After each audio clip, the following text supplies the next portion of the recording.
As I said at the beginning of this Holy Mass,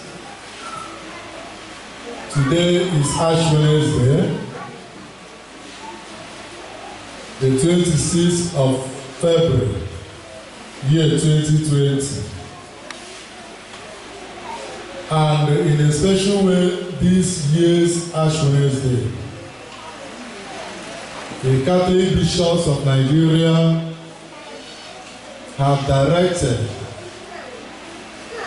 that we pray earnestly for our country Nigeria on this day.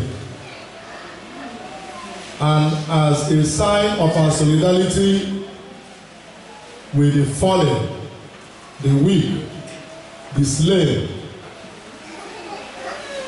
the abandoned, the houseless, the widowed, the orphans, as a way of our solidarity with them, they have asked that all of us should appear today on black. After this Mass, all of us who are on black, we are going to have a group photograph which we are going to send to the diocese. And also the bishops have given us this message to deliver to you people. So the message is going to take place on the homily of this day. Catholic Bishops' Conference of Nigeria, prayer and penance for peace and security in our country. In Rama is heard the sound of mourning, of bitter weeping. Rachel mourns her children. She refuses to be consoled because her children are no more. Jeremiah chapter 31, verse 15. Today is Ash Wednesday. On this day, Christians all over the world begin a spiritual journey of repentance marked by prayer, penance, almsgiving, and other forms of charitable works. We do this to participate more intimately in the suffering of our Lord Jesus Christ, in preparation for the celebration of the solemn feast of his resurrection at Easter. Yes, it should be understood that Lent is not a dry spiritual activity standing on its own. It is good for us to understand Lent is a period of spiritual exercise or exercises of fasting, prayer, and thanksgiving in preparation for Easter. In other words, Lent does not stand on its own. Lent prepares us for Easter. And that is why we call it a renewal, a revival. The period of Lent is a period of retreat, a period of renewal, a period of revival, and above all, a period of repentance and encounter with God. So we are called as Christians to see this day as that day we have started this spiritual renewal.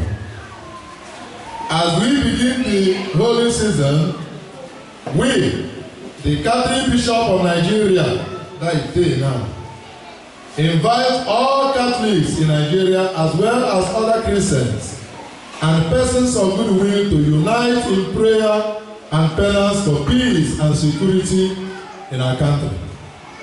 The level of insecurity in Nigeria today is so that whether at home or on the road, most Nigerians in all the parts of the country live in fear. That is the truth, and nothing but the truth. Today, Nigerians are living in fear. Even in our ancestral homes, people are afraid of what might happen next. It shouldn't be so in a country that is blessed like our own.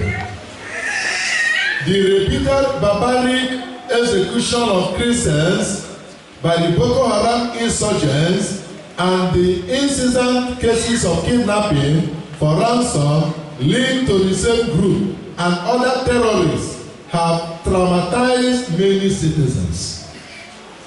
Yes, you and I must have heard of what is going on. On the 12th of this month, one of our brothers who was kidnapped along with other 3 seminarians was buried.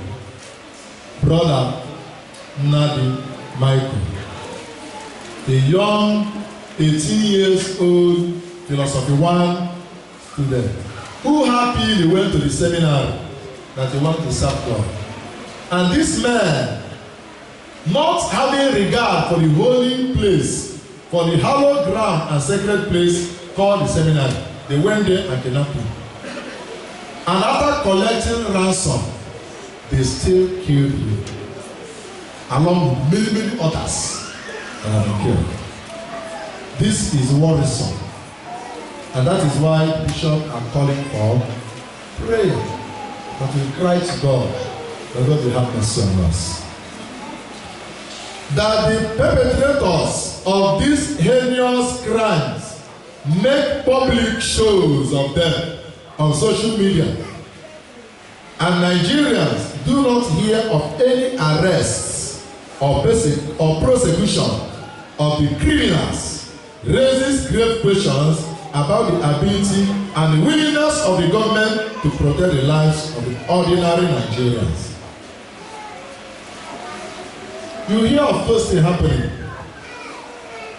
If it were to be in other places where the government care for the people, you hear that so and so persons were arrested.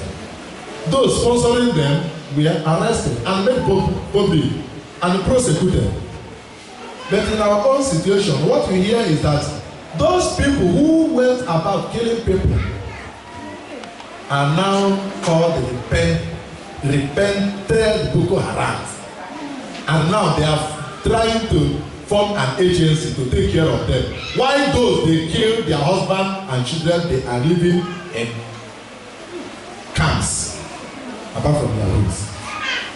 So you see, this is what we call an evil that walks on 4 legs.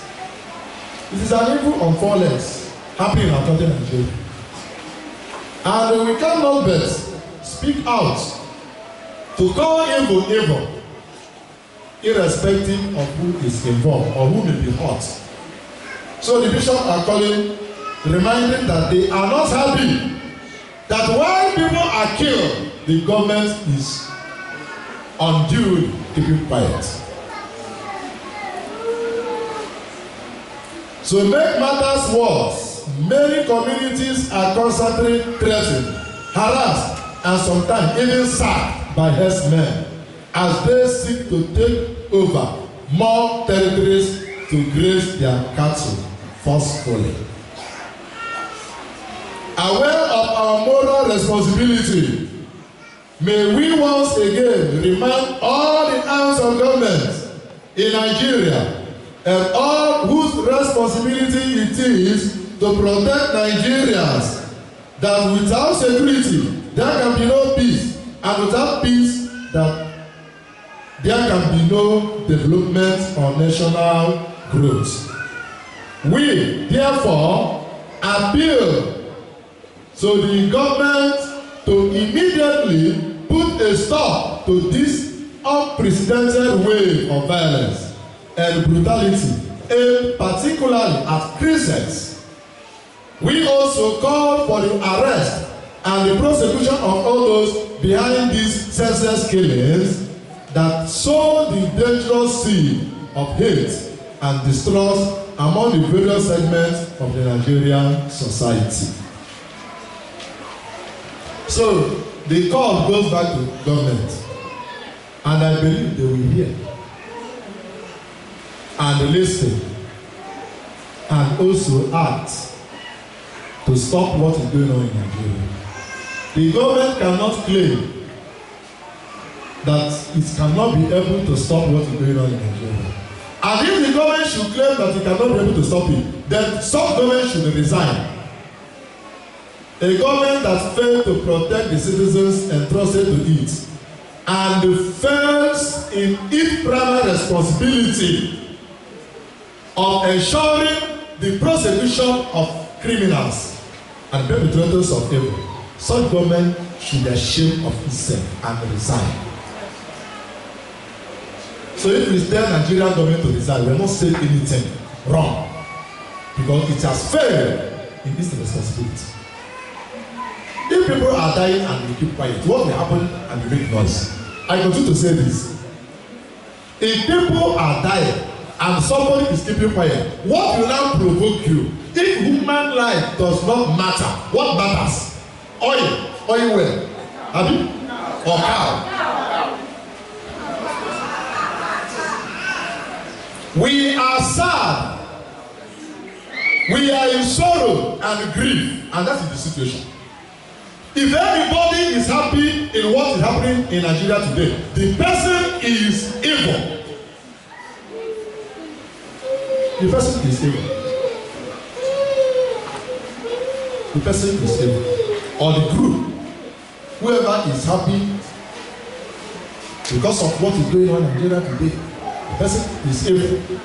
So the bishop said that we are sad, we are in sorrow and grief, but we are confident that the light of Christ, which shines out in hearts, will brighten the dark corners of our Nigerian society.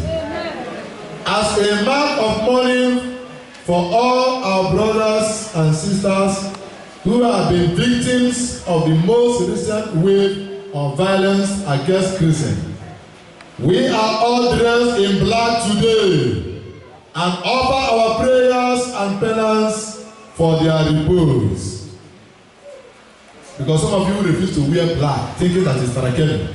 I told you that the bishop said so, and you are hearing me now, reading it from their letter. They say, we are in black. Apart from this liturgical color I'm wearing, I am also wearing my own black inside. Amen. We are dressed in black today and offer our prayers and penance for their repose. We invite the Universal Church and all Christians to join us in prayers for our dead brothers and sisters and for peace and security in Nigeria. We equally appeal to the international community to come to the aid of the Nigerian government in the fight against these daredevil terrorists who want to graze our country. The consequences, should they succeed, will be great not only for the West Africans of the region but also for Africa as a whole. It is a clarion call. It is a clarion call. We are calling on international community to come and help Nigeria. What is happening in Nigeria today is horrible. It is terrible. It is terrible. It is terrible. It is horrible. It is because some of us don't listen to news. We don't even care. Presently in Niger State, it has started happening. In some areas, people are killed on daily basis. Villages are ransacked and chased away. So, we continue to call upon international community to come and help us. International community should come and help us. It is not enough for them to be watching at us from CNN or Al Jazeera or BBC. It is not enough for them to send people to come and monitor election, and the election will be rigged and they will keep quiet. Now that blood is being shed, those international communities should be involved. They should be involved. So we are calling upon them. We are going to post this on Facebook, that they should come and help us. America, Britain, supposing Britain is still interested in Nigeria. Because I continue to say it, Part of what you are passing through today is caused by Britain. Britain is our problem. They have exited from the European Union, isn't it? And today they are happy. They should come and help us because they are part of what we are passing through today. So all our faithful, therefore, we make a passionate appeal. The present situation in Nigeria challenges all of us to a life of coherent witnessing to the gospel. The impact of our Christian faith must be felt in public life. This is not a time for compromise for the sake of personal convenience, but rather for heroism in Christian virtues. Remember the words of the Lord. Do not be afraid of those who kill the body but cannot kill the soul.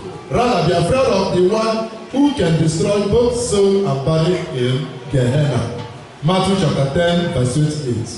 Furthermore, foreseeing a period like this in the life of the disciples, our Lord Jesus said, "You will be hated by all because of my name, but no hair of your head will be destroyed.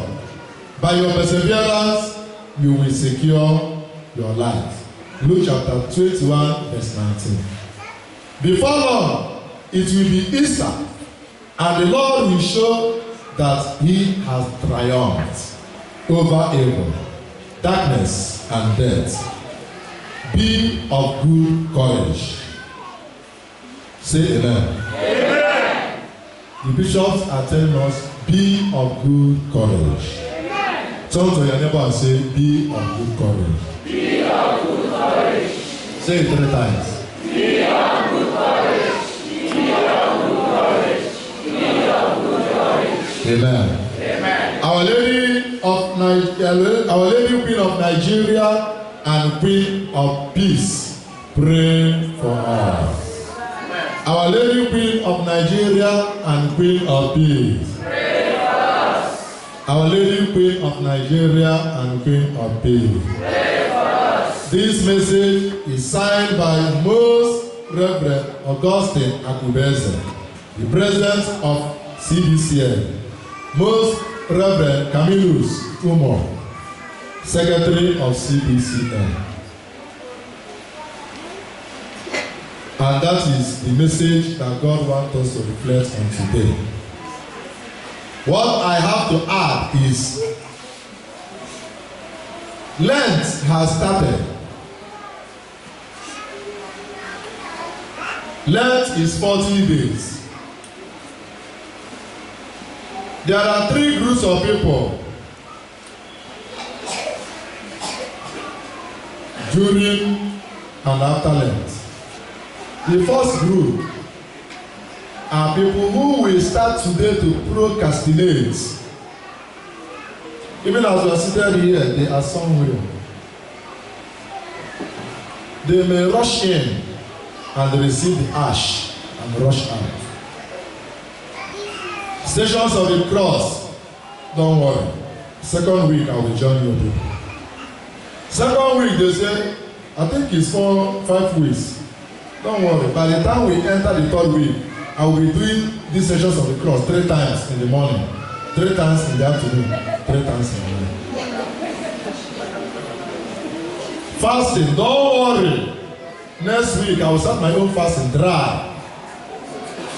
So they continue to procrastinate until we see ourselves Holy Week, and they will realize that they have missed it. And they will say, don't worry, next year can be, next year will be wonderful. Don't belong to that group. Start today. Amen? Amen.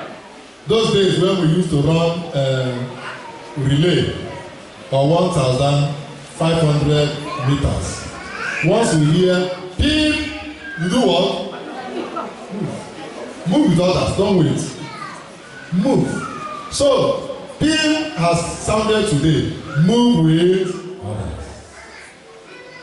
The second group, there are those who will tell you forget that thing, that Jesus died 2,000 years ago. Why you say?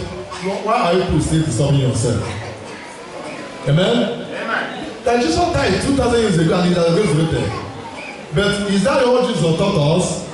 He said, if you want to be my disciple, carry your cross and every day. And the church said, this period of 40 days are days of carrying our cross in a special way to prepare ourselves for Easter. So don't tell us, continue what we are doing, it doesn't concern you. But the same person will be interested in Easter. Without the cross of Good Friday, will there be Easter? Don't belong to that group. The last group is the group that I will like you and I to belong. The group that they have started today. And they will follow the church in fasting, in almsgiving, and in prayer until Easter Sunday. Easter Vigil. This group of people, I'm telling you, on that day, you will experience the power of God. Amen. You will experience the resurrection of God. Amen. You will experience the glory of God. Amen. In the name of Jesus Christ, our Lord.